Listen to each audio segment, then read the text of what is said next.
BJP কর্মীদের শান্ত থাকার বার্তা দিচ্ছেন তন্ময় ঘোষ।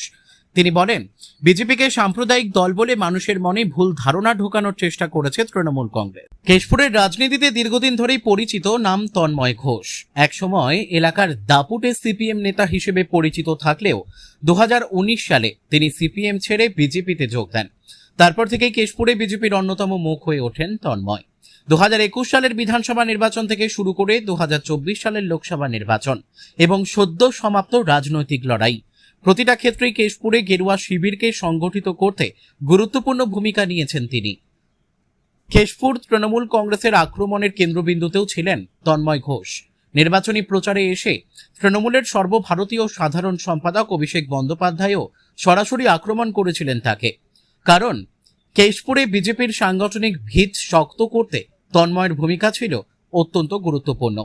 2021 সালের বিধানসভা নির্বাচন, সেই নির্বাচনে তৃণমূল প্রার্থী শিউলি সাহা জয়ী হলেও একসময় লক্ষাধিক ভোটে এগিয়ে থাকা তৃণমূলের ব্যবধান কমিয়ে প্রায় 20,000-এ নামিয়ে আনতে সক্ষম হয়েছিল বিজেপি। রাজনৈতিক মহলের মতে কেশপুরের মতো কঠিন জমিতে বিজেপির সংগঠন দাঁড় করানোর ক্ষেত্রে তন্ময়ের নেতৃত্ব বড় ভূমিকা নেয়। 2024 সালের লোকসভা নির্বাচনেও কেশপুরে বিজেপির সংগঠনের দায়িত্বে ছিলেন তিনি। 2026 সালের নির্বাচনে বিজেপি প্রার্থী শুভেন্দু সামন্তর নির্বাচনী এজেন্ট হিসেবেও দায়িত্ব সামলান তন্ময় ঘোষ। যদিও কেশপুর আসনে বিজেপির জয় পায়নি, কিন্তু ফল ঘোষণার পর থেকেই এলাকার বহু গ্রামে বিজেপির পতাকা উড়তে দেখা যায়। রাজনৈতিক পর্যবেক্ষকদের মতে কেশপুরের রাজনৈতিক সমীকরণে বড় পরিবর্তনের ইঙ্গিত মিলেছে। নির্বাচনের পর কেশপুরের বিভিন্ন বুথ ও গ্রামে ঘুরে বিজেপি কর্মীদের শান্ত থাকার বার্তা দিচ্ছেন তন্ময় ঘোষ। তিনি বলেন, বিজেপিকে সাম্প্রদায়িক দল বলে মানুষের মনে ভুল ধারণা ঢোকানোর চেষ্টা করেছে তৃণমূল কংগ্রেস, কিন্তু মানুষ এখন সব বুঝতে পারছেন। কেশপুর সহ গোটা রাজ্যে লুটতরাজ চলছে। গ্রাম পঞ্চায়েত থেকে জেলা পরিষদ সর্বত্র দুর্নীতির অভিযোগ উঠেছে। তন্ময়ের দাবি, প্রধানমন্ত্রী নরেন্দ্র মোদীর আদর্শে পশ্চিমবঙ্গের উন্নয়ন করতে চায় বিজেপি। তার কথায় মানুষ বিজেপিকে বিপুল সমর্থন করেছেন। এখন মানুষের পাশে দাঁড়িয়ে পরিষেবা দেওয়াই আমাদের প্রধান কাজ। কেশপুরে শান্তি বজায় রাখাই আমাদের মূল উদ্দেশ্য। ব্যুরো রিপোর্ট, সত্যের সন্ধানে কেশপুর। কোনো ব্যাপার না, আমরা সবাই নরেন্দ্র মোদীকে সামনে রেখেই আমরা পার্টিতে এসেছি।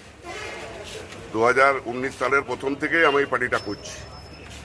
অভিষেক ব্যানার্জি তো রাজনীতির ব্যক্তি না, উনি খুব বড় বড় কথাবার্তা বলতেন। আমাদের রাজ্যের, আমাদের দেশের প্রধানমন্ত্রী, গোটা বিশ্বের মানুষের কাছে উনি এখন 1 নম্বর। আমাদের আমাদের দেশের যিনি স্বরাষ্ট্রমন্ত্রী অমিত শাহ সম্পর্কে কুৎসা করেছেন। ওনাদের কাজটাই, তৃণমূল দলের কালচারই হচ্ছে এটা, যে নেতাদের বিরুদ্ধে কুৎসা করা, প্রতিহিংসা পরায়ণ হওয়া, মানুষকে খুন করা, মারা, অত্যাচার করা, এসব করা। আমরা আমাদের পার্টির কড়াকড়ি নির্দেশ আমাদের রাজ্য সভাপতি বলেছেন, আমাদের সম্মানীয় শ্রমিক ভট্টাচার্য, যে মানুষ রায় দিয়েছে পশ্চিমবাংলায় বিজেপি ক্ষমতায় এসেছে। আমরা তৃণমূল কংগ্রেসের মতো নোংরা দল নয়। আমরা ভারতবর্ষের 23টা রাজ্যে আমরা ক্ষমতায় আছি। আমরা কোনো মানুষের কোনো ক্ষয়ক্ষতি, অত্যাচার, লুটপাট, মারধর, এটা কোনো জায়গাতে কাম্য নয়। আমরা এটাকে বরদাস্ত করব না।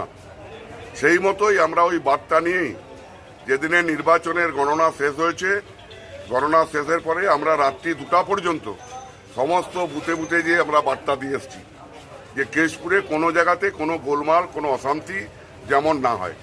আমরা ভারতীয় জনতা পার্টি, আমরা গোটা কেশপুরকে, এটা রাজনীতিটা ব্যবসাতে পরিণত করে দিয়েছিল। আমরা ভারতীয় জনতা পার্টি রাজনীতিকে ব্যবসা না, আমরা রাজনীতিটাকে সেবামূলক কাজ হিসাবে আমরা ধরেছি।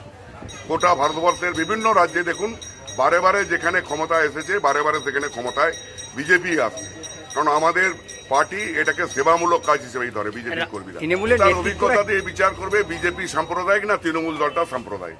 আমাদের প্রধানমন্ত্রী বলেছেন সবকা সাথ সবকা বিকাশ। এখানে কোনো জাতপাতের কোনো ব্যাপার নেই। পশ্চিমবাংলাতে কোনো জাতপাত নিয়ে কোনো কিছু হবে না। মানুষ তার অভিজ্ঞতা দিয়ে 5 বছর অন্তত দেখুক যে বিজেপি সাম্প্রদায়িক না তৃণমূল দলটা সাম্প্রদায়িক। মানুষের মধ্যে একটা বিভেদের বীজ বপন করেছিল তারা, তৃণমূল কংগ্রেস না বিজেপি, এটা মানুষ তার অভিজ্ঞতা দিয়ে বিচার করবে। কেশপুরে টোটাল যা বোর্ড গঠন আছে, প্রধান আছে, সেসব আছে। আমরা চাইছি যে টোটাল স্বচ্ছভাবে কেশপুরে যেখানে যা কাজ হবে, কেশপুরে 600 কোটি টাকা তৃণমূল কংগ্রেস, পঞ্চায়েত সমিতি, বিভিন্ন প্রকল্পের কাজের টাকা লুট করে নিয়েছে। উইদাউট ভাইচারেও টাকা তুলে নেওয়া হয়েছে, কোটি কোটি টাকা। এই বাস স্ট্যান্ড একটা, এটা 8 কোটি টাকা স্যাংশন ছিল, 1 কোটি টাকার কাজও হয়নি, টোটাল টাকা আত্মসাৎ করে নিয়েছে। আমরা চাইছি যে গোটা কেশপুর 15টি অঞ্চলেই স্বচ্ছভাবে সুন্দরভাবে কাজ হবে। রাজনীতিটা হচ্ছে সেবা, আমরা মানুষের সেবা করার জন্য এসেছি। মানুষ আমাদের রায় দিয়েছে পশ্চিমবাংলায়, আমরা সেবা করার জন্য সেবামূলক কাজ হিসাবেই রাজনীতিকে আমরা ধরবো, মানুষের সেবা করব। আমরা লুটের জন্য নয়। তৃণমূল কংগ্রেস একটা লুটের দল, লুটেরার দল, তাই তারা কোটি কোটি টাকা আত্মসাৎ করেছে। আমাদের পার্টি স্বেচ্ছায় শ্রম দিয়ে সব এলাকায় যাতে সুষ্ঠুভাবে সুন্দরভাবে উন্নয়ন হয়, উন্নয়নের দিকে আমরা নজর দেবো।